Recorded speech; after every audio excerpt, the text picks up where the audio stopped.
Good morning, guys. Monday, February 19th, and welcome to my weekly update. Sorry for my tardiness today. I just had a busy morning and just wanted to make sure I took a few minutes here to let you guys in on what's new in the world of mortgages.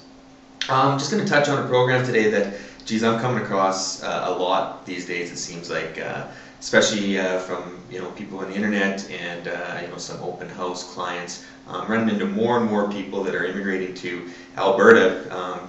Due to all the great job opportunities we have here, mainly in the oil and gas sector and specifically up in the sands.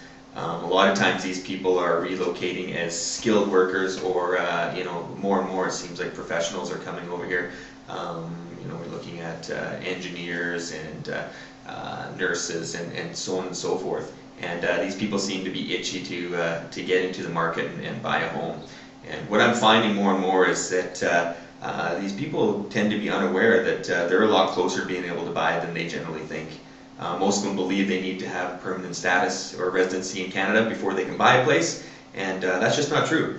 And it's a nice thing to be able to talk to them and tell them that you're actually in a good position to buy right now, as opposed to waiting for the next 6 months or a year to get that residency in place. So just thought I'd pass it along to you guys, just in case you're coming across these folks out there. But really, there's a new to Canada program that's available through all three mortgage insurers. Once again, I find Genworth to be a little more lenient than everyone else's. But generally, here's the checklist you're looking for to make sure, to see if that buyer or that client that you have might actually be ready to buy right now, instead of putting them in the in the dugout waiting for a year to buy. As long as they've been here for a minimum of 3 months and a maximum of 5 years, then they're considered new to Canada under the program. They have to have a valid work permit in place.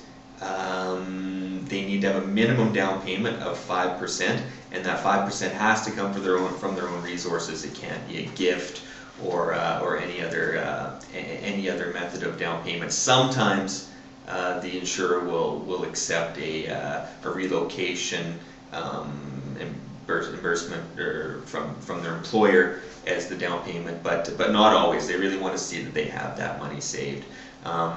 So the only other stipulation that can get a little bit tricky is the line between being able to put 5% and 10% down. And really what that comes down to is just assessing that client's credit worthiness. And I'll put a link on my newsletter here so that you can go and see. But in order to use 5% down, that client's going to have a valid international credit bureau.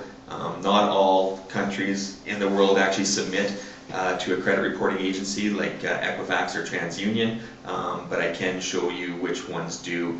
This is important because the lenders need to know who they're lending money to.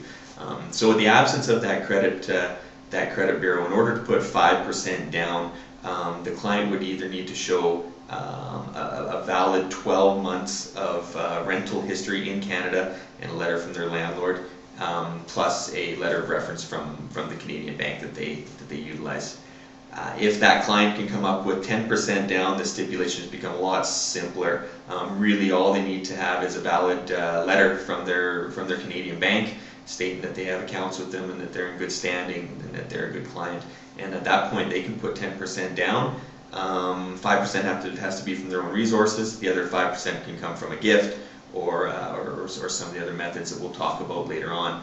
But this allows people to get into a home probably a lot sooner than they might expect that they can. And I find that these clients are great. It's a really nice niche out there if you can find a way to get into these clients, because they really appreciate the help getting into a home, and they tend to refer their friends and family who might be coming to Alberta to join them.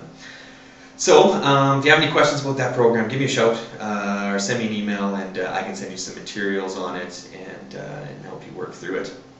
Other than that, with regards to mortgage rates this week, I was proven wrong. Even though there is upward pressure in the bond market, it looks like that pressure is being overwhelmed by banks' drive to collect market share in a really competitive market right now. We saw a small drop in our 5-year terms over the last week. We're down to around 2.89% on a 5-year fixed. Now, keep in mind that some of these products that you see out there are going to be tied to some more stringent stipulations, or we're seeing more no-frills mortgages out there, which is something you really want to, that your clients really want to have a look at before they get tied into something like that. I find the market's really interest rate sensitive right now, and banks are kind of playing off that and stripping away parts of a mortgage that are really important in favor of putting a little bit of a lower rate. And that's not always the best idea for my clients or for your clients.